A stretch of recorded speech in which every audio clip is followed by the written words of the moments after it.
जय हिंद। अगर आप सच में 2025 में जॉब लेना चाहते हैं तो आप इस वीडियो को पूरा देखिए, और अगर नहीं तो आप इस वीडियो को स्किप कर सकते हैं, क्योंकि आज का जो हमारा टॉपिक है इतिहास की मोस्ट इंपोर्टेंट टॉपिक में से एक है, इंडियन नेशनल कांग्रेस। शायद ही कोई एग्जाम होगा जिसमें इस टॉपिक से क्वेश्चन ना पूछे गए हों। ठीक है, तो चलिए एक बार हम ओवरव्यू देख लेते हैं हम क्या क्या करेंगे। तो इस वीडियो में हम पूरे 30 वन लाइनर क्वेश्चन करेंगे, और लास्ट में मैं आपको 5 इंपोर्टेंट क्वेश्चंस आपको दूंगा जो कि प्रीवियस ईयर क्वेश्चन होंगे, जिसका आंसर आपको कमेंट बॉक्स में देना है। और आप अगर इस वीडियो को सही से ध्यान से एकदम देखेंगे तभी आप इस क्वेश्चन का आंसर कर पाएंगे। ठीक है, तो टाइम वेस्ट ना करते हुए चलिए चलते अपने क्वेश्चन पर। तो हमारा आज का पहला क्वेश्चन है, ब्रिटिश भारत का पहला घोषित राष्ट्रवादी संगठन कौन सा था? तो क्या था? Indian association. नेक्स्ट है, इंडियन एसोसिएशन की स्थापना कब और किसके द्वारा की गई थी? जो हमारा पहला राष्ट्रवादी संगठन था, इसकी स्थापना सुरेंद्र नाथ बनर्जी और आनंद मोहन बोस के द्वारा 1876 में की गई थी। नेक्स्ट क्वेश्चन है हमारा, भारतीय राष्ट्रीय कांग्रेस की स्थापना कब हुई थी? तो 1885 में। नेक्स्ट क्वेश्चन है, किसे भारतीय राष्ट्रीय कांग्रेस का जनक कहा जाता है? तो A.O. ह्यूम। इनका पूरा नाम है एलन ऑक्टेवियन ह्यूम। हमारा नेक्स्ट क्वेश्चन है, भारतीय राष्ट्रीय कांग्रेस का पूर्व नाम क्या था? तो भारतीय राष्ट्रीय कांग्रेस का पूर्व नाम था भारतीय राष्ट्रीय संघ।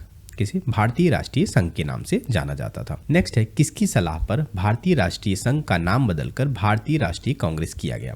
तो दादा भाई नौरोजी के सलाह पर भारतीय राष्ट्रीय संघ का नाम बदलकर भारतीय राष्ट्रीय कांग्रेस किया गया। ठीक है, नेक्स्ट है, तो भारतीय राष्ट्रीय कांग्रेस के प्रारंभिक नेता कौन थे?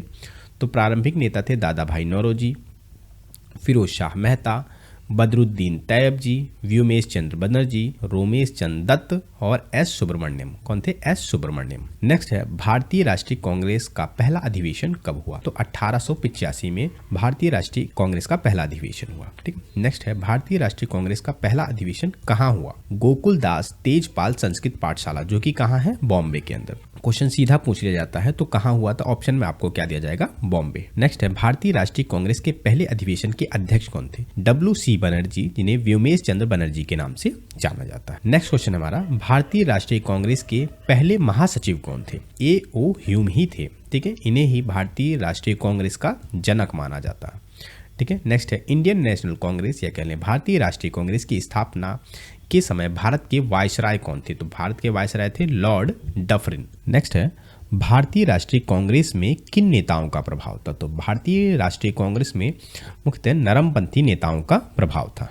ठीक है, नेक्स्ट है, नरमपंथी या फिर नरम दल के नेताओं में मुख्य नेता कौन कौन थे? तो ये थे W.C. बनर्जी, गोपाल कृष्ण गोखले, R.C. दत्त, फिरोज शाह मेहता और जॉर्ज यूल। ये सभी क्या थे? नरम दल के नेता थे। ठीक है, नेक्स्ट है, नरम दल ने अंग्रेजी न्याय में विश्वास के बाद कौन सा मार्ग अपनाया? नरम दल के लोग अंग्रेजी न्याय पे विश्वास करते थे, उन्होंने जो है PPP फॉर्मूला अपनाया। ठीक है, जिसे आंदोलन, मांग और अर्जी, जिसे हम PPP के नाम से जानते हैं, ये है प्रेयर, प्रोटेस्ट और पिटीशन। इसे PP का मॉडल कहा जाता है। ये मार्ग अपनाया किसने? नरम दल के नेता ने। लेकिन गरम दल के नेता जो है इसका विरोध करने लगे। ठीक है, तो चलिए आगे समझते हैं। नेक्स्ट है, भारतीय राष्ट्रीय कांग्रेस में कब गरम दल उभरना शुरू हुआ?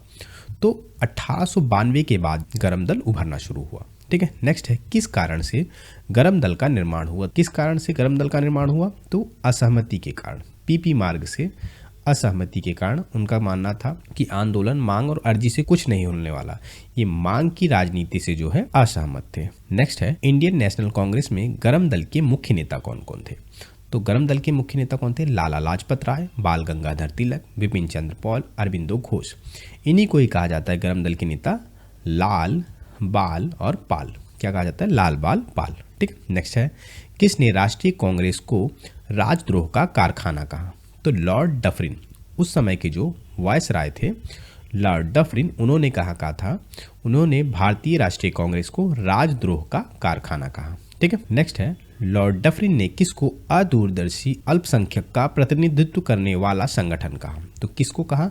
भारतीय राष्ट्रीय कांग्रेस को क्या कहा? अदूरदर्शी अल्पसंख्यक का प्रतिनिधित्व करने वाला संगठन कहा भारतीय राष्ट्रीय कांग्रेस को। ठीक। नेक्स्ट क्वेश्चन हमारा, कांग्रेस अपने पतन के लिए लड़खड़ा रही है और भारत में रहते हुए मेरी महान महत्वाकांक्षाओं में से एक शांतिपूर्ण निधन के लिए इनकी सहायता करना। यह कथन किसका है? यह कथन जो है लॉर्ड कर्जन ने कहा था। लॉर्ड कर्जन के द्वारा ये बात कही गई थी कि कांग्रेस अपने पतन के लिए लड़खड़ा रही है और भारत में रहते हुए मेरी महत्वाकांक्षाओं में से एक शांतिपूर्ण निधन के लिए इनकी सहायता करना, ये इनका कथन था। ठीक है, नेक्स्ट है, यूनाइटेड इंडिया पैट्रियाटिक एसोसिएशन की स्थापना कब हुई? UIPA United Indian patriotic association की स्थापना कब हुई?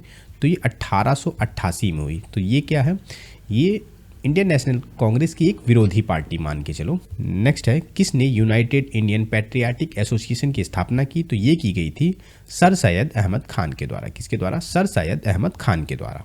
ठीक है। नेक्स्ट है, भारतीय राष्ट्रीय कांग्रेस का विरोध करना और लोगों को कांग्रेस से दूर रखना, यह किसका उद्देश्य था? तो ये था यूनाइटेड इंडियन पैट्रियाटिक एसोसिएशन का। उसका जो है उद्देश्य क्या था? उसका उद्देश्य था भारतीय राष्ट्रीय कांग्रेस का विरोध करना और लोगों को कांग्रेस से दूर रखना। ठीक है। नेक्स्ट है, सर सैयद अहमद खान जिन्हें यूनाइटेड इंडियन पैट्रियाटिक एसोसिएशन की स्थापना की, इन्होंने क्यों इंडियन कांग्रेस का विरोध किया? इनका कहना था कांग्रेस ना तो लोगों से प्रेरित था, ना ही उनके द्वारा सलाह या योजना बनाई गई है।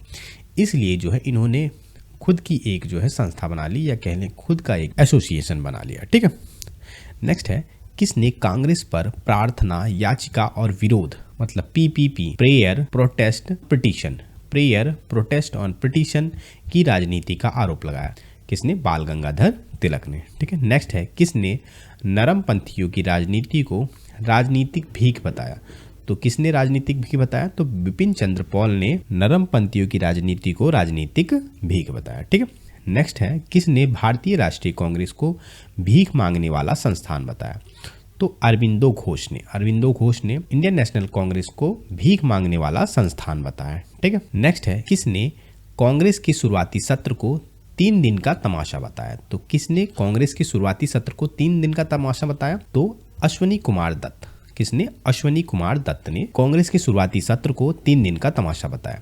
तो ये क्वेश्चन मोस्ट इंपोर्टेंट हो जाते हैं, इसको जरा इंपोर्टेंट मार्क कर लीजिएगा। ठीक है। इस वीडियो का लास्ट क्वेश्चन, गरम दल किस मार्ग पर जोर देते थे? तो गरम दल के जो नेता थे वे किस मार्ग पर जोर देते थे? आत्मनिर्भरता, रचनात्मकता या कह लें रचनात्मक कार्य और स्वदेशी पे जो है ज़्यादा जोर देते थे। ठीक है। तो ये हमारे आज के 31 लाइनर क्वेश्चन। और अगर आप चाहते हैं कि मैं इसे क्वेश्चन के फॉर्म में भी लेके आऊँ तो आप कमेंट बॉक्स में एक कमेंट छोड़ सकते हैं, तो मैं इसे क्वेश्चन की फॉर्म में भी आपको प्रैक्टिस करा दूंगा। ठीक है। तो आज के लिए अगर आपने इस वीडियो को पूरा जो लगभग 10 मिनट के आसपास की हो रही होगी, इसको अगर आपने ध्यान से दिया होगा तो आप इन 5 क्वेश्चन की, जो कि इंपॉर्टेंट क्वेश्चन हो जाते हैं, इंपॉर्टेंट 5 प्रीवियस ईयर क्वेश्चन है जो आपके लिए। तो चलिए क्वेश्चन कौन कौन से हैं?